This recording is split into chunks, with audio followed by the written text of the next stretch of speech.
bienvenue dans cette nouvelle vidéo. Aujourd'hui, nous allons continuer sur le symphonisme classique hollywoodien.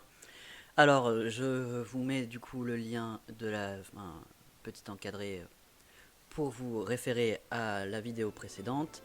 Et nous continuons du coup. Nous allons parler du timbre et du langage harmonique qui va au service de l'émotion. C'est d'une influence de la musique classique, les partitions sont basées du coup sur les classiques du 19e. Donc la tonalité du 20e par exemple est une expérimentation tonale, pour eux ça est égal un peu à suspect.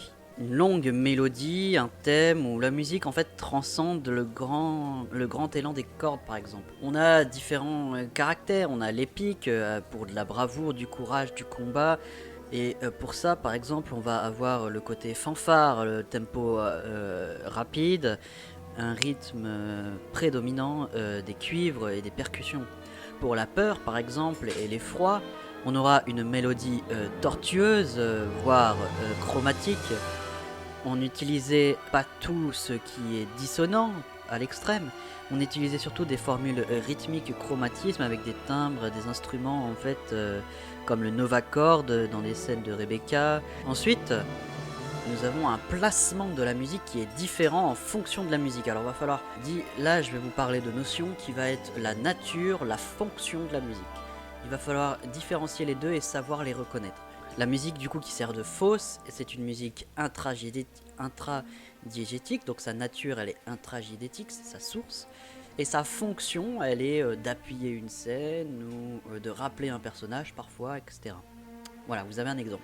La musique de film, jusqu'à la fin des années 30, parlait aux défauts des techniques. Exemple, Capitaine Blood, faiblesse du niveau du son, et du coup la musique prend le relais. Nous avons des techniques aussi, comme par exemple le sneaking, qui est en fait tricher, c'est faire démarrer un morceau à un volume très faible, sous un dialogue, sans que le spectateur s'en aperçoive, pour amener le spectateur vers un type d'émotion au fur et à mesure que la musique prend de l'ampleur. Voilà, c'est pour commencer une émotion. On a aussi du coup l'arrivée de différentes techniques à l'image, du coup qui doivent se traduire au son.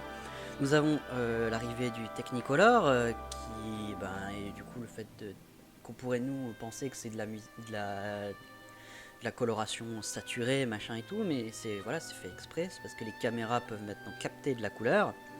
Et la transparence qui est un effet en fait de superposition de l'image.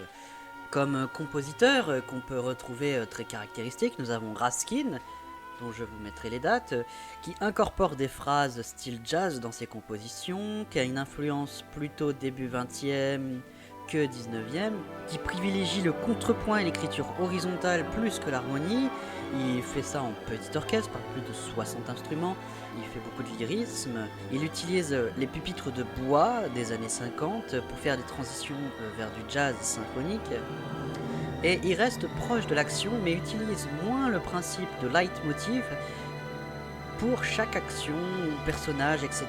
Il utilise un thème récurrent qui fait varier à travers toutes les partitions.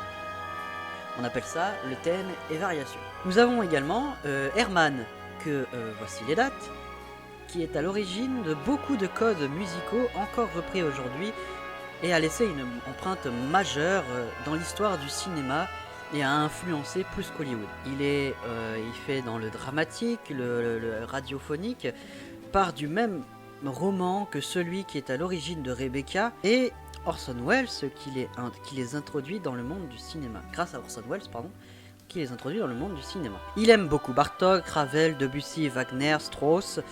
Il collabore longuement avec Hitchcock, environ 10 ans. Il fait des airs d'ostinato, des motifs brèves, des mélodies aussi qui sont brèves. Il orchestre lui-même ses partitions.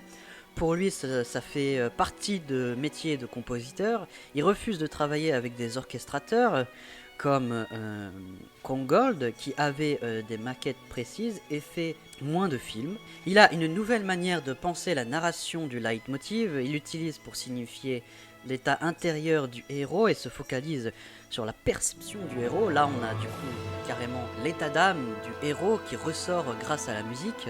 On a des termes modernes assemblés, parfois très traditionnels et parfois modernes, et a écrit pour tous les genres de films, préfet, les thrillers, psychologiques, voilà, il a un penchant pour le psychologique. Bien, cette vidéo était très courte et intense. En général, mes vidéos sont courtes parce qu'en cours de musique de film, on regarde beaucoup d'extraits et on analyse pas mal de scènes, donc les notions de cours sont très minimes, c'est pas mal d'analyse. Donc voilà, mais malgré tout, j'espère que cette vidéo vous aura plu. N'hésitez pas à laisser un pouce en l'air pour me le signifier. N'hésitez pas à me poser toutes les questions en commentaire. Si vous voulez des sources, etc., au niveau des extraits musicaux supplémentaires, je vous les enverrai. Si vous voulez continuer à suivre la chaîne et à la supporter, n'hésitez pas à vous abonner. Sur ce, je vous laisse musicalement.